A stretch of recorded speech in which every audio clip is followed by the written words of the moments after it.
আজ এমন এক পরোটা রেসিপি দেখাবো যা খেলে মনে হবে হোটেল থেকেও টেস্টি। ঘরের সাধারণ উপকরণে বানানো ঝরঝরে লেয়ার নরম খোলস এই লাচ্ছা পরোটা একবার বানালে সবাই জিজ্ঞেস করবে এটা কি আপনি বানিয়েছেন নাকি কোনো এক রেস্টুরেন্ট থেকে কিনে এনেছেন। ভিডিওটা স্কিপ না করে সম্পূর্ণ রেসিপিটা স্টেপ বাই স্টেপ দেখার অনুরোধ রইল। আশা করি এই রেসিপিটা ফলো করলে আপনিও খুব সহজেই লাচ্ছা পরোটা বানিয়ে নিতে পারবেন একদম ঝামেলা ছাড়া। আসসালামু আলাইকুম, welcome to unique food cooking. আজকে আমি রান্না করব খুবই সুস্বাদু লাচ্ছা পরোটা। তার জন্য এখানে দিয়ে দিব 3 কাপ ময়দা, তবে আপনারা চাইলে আটাটাও দিতে পারেন। চেষ্টা করবেন ময়দা দিয়ে বানানোর জন্য, এতে করে টেস্ট বেশি ভালো আসে। স্বাদমতো লবণ দিয়ে দিব। টেস্ট বাড়ানোর জন্য গুঁড়া দুধ দিয়ে দিচ্ছি 2.5 চামচ। আপনারা চাইলে দুধটা স্কিপ করতে পারেন। চিনি দিয়ে দিচ্ছি 2 চামচ। ফ্লেভারের জন্য ঘি দিয়ে দিচ্ছি 1 চা চামচের মতো হবে। আপনারা চাইলে ঘিটা স্কিপ করতে পারেন। সয়াবিন তেল দিয়ে দিব 2 চা চামচ। যেহেতু আমি এখানে ঘি দিয়েছি তাই তেলের পরিমাণটা কমিয়ে দিয়েছি। তো আপনারা ঘি না দিলে এখানে 4 থেকে 5 চামচের মতো সয়াবিন তেল দিতে পারেন। সবগুলো উপকরণ আমি ভালোভাবে মিক্স করে নিব। এখানে 3 কাপ ময়দার জন্য নর্মাল টেম্পারেচারের পানি নিয়েছি 1 কাপ। পানিটা একবারে দিব না, অল্প অল্প করে অ্যাড করে দিব।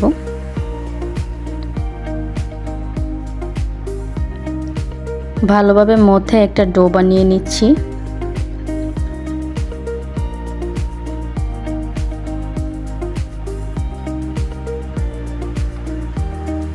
এই পরোটাটা বানানোর জন্য এখানে 3 কাপ ময়দার জন্য 1 কাপ পানি যথেষ্ট। বেশি দিলে কিন্তু ডোটা নরম হয়ে যাবে। ডোটা আমি সম্পূর্ণভাবে মথে নিয়েছি। এখন আমি আধা ঘন্টার জন্য ডোটা রেস্টে রেখে দিচ্ছি। আপনাদের হাতের মধ্যে সময় থাকলে 1 ঘন্টাও রেস্টে রেখে দিতে পারেন। এরই মধ্যে আধা ঘন্টা হয়ে গিয়েছে। আমি আবারও ভালোভাবে ডোটা মথে নিচ্ছি। এর মধ্যে কিন্তু ডোটা অনেকটাই সফট হয়ে এসেছে। আপনারা হয়তো দেখে বুঝতে পারছেন, হাতে লেগে যাচ্ছে না। এই পর্যায়ে আমি লিচি কেটে নিচ্ছি। আমার এখানে 3 কাপ ময়দা থেকে 8টি লিচি হয়েছে। এখন আমি ভালোভাবে লিচিগুলো মথে সাইডে রেখে দিচ্ছি। এই পর্যায়ে একটি বাটিতে 1 চামচ কর্নফ্লাওয়ার দিয়েছি এবং 1 চামচ ময়দা অ্যাড করেছি। তার সঙ্গে দিয়ে দিচ্ছি সয়াবিন তেল পরিমাণ মতো। তো আপনারা ময়দাটা আর কর্নফ্লাওয়ারটা মিক্স করে দেওয়ার চেষ্টা করবেন, এতে করে পরোটাটার টেস্টও ভালো আসবে এবং লেয়ারটাও ভালো আসবে। তো আমার ব্যাটারটা মেশানো শেষ, এখন আমি সাইডে রেখে দিচ্ছি। এখানে কিছুটা ময়দা ছিটিয়ে একটা লিচি বেলে নিচ্ছি। পরোটাটা গোল হতে হবে এমন কোনো কথা নয়, সাইজে অনেকটা বড় করে নিতে হবে। এখন যে ব্যাটারটা মিশিয়েছিলাম ওই ব্যাটার থেকে অল্প পরিমাণে পরোটার উপরে ছড়িয়ে মিশিয়ে নিচ্ছি। তো আপনাদের দেখিয়ে দিচ্ছি, দেখুন। খেয়াল রাখবেন যেন পরোটার সবগুলো জায়গায় ব্যাটারটা মেশানো যায়। তো আপনাদের পরোটার পুরুত্বটা দেখিয়ে দিচ্ছি। এখানে অতিরিক্ত পাতলাও করা যাবে না, আবার বেশি মোটাও হবে না।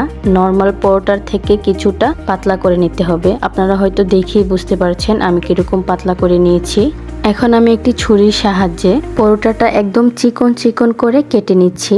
যতটা চিকন করা যায় লাচ্ছা পরোটা ততটাই লেয়ারি হবে।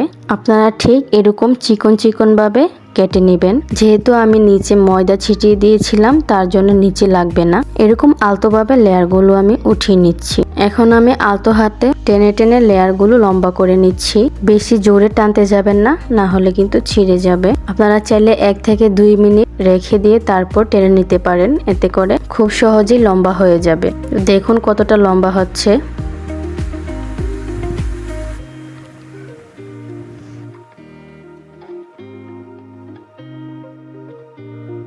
এখন আমি রাউন্ড শেপ করে লেয়ারটা দিয়ে দিচ্ছি।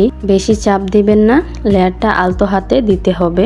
এখানে হয়তো আমি বলে বোঝাতে পারছি না, আপনারা দেখেই বুঝতে পারছেন।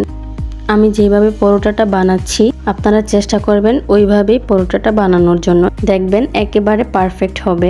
এই কোণাটা পেঁচিয়ে একবারে অপর পাশে চাপ দিয়ে লাগিয়ে দিব।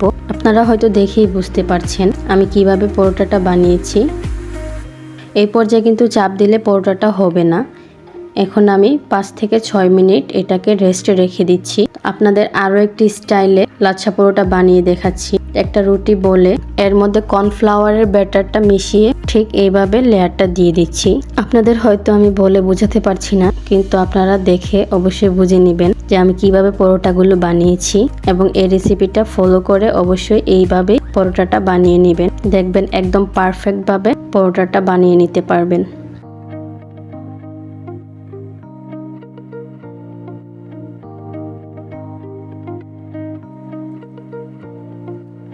এখন আমি এই লেয়ারটা একটু টেনে টেনে দড়ির মতো লম্বা করে নিচ্ছি।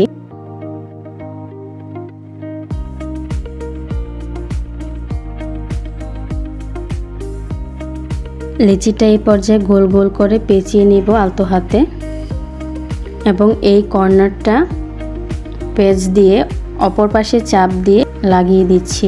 এখন আমি 5 থেকে 7 মিনিটের জন্য সবগুলো লিচি রেস্টে রেখে দিচ্ছি। তো এখানে 5 মিনিট পরে একটি পরোটা আপনাদের চেপে চেপে দেখিয়ে দিচ্ছি। আপনারা চাইলে এখানে পরোটাটা বেলে নিতে পারেন। তো আমি এখানে হাতের সাহায্যে চেপে চেপে নিচ্ছি। প্রথমে চাপ দিলে কিন্তু একদম রাবারি হয়ে যাবে। 5 থেকে 6 মিনিট রেস্টে রেখে যখন চাপ দিবেন, দেখবেন ঠিক এরকম ভাবে চাপ দেওয়ার আগে পরোটাটা ছড়ে যাচ্ছে। এখন আমি সবগুলো পরোটা একটি প্যান গরম করে এর মধ্যে ভেজে নিচ্ছি। তো দেখুন, আপনারা হয়তো দেখেই বুঝতে পারছেন পরোটাগুলো কিন্তু অলরেডি লেয়ারি হয়ে গিয়েছে।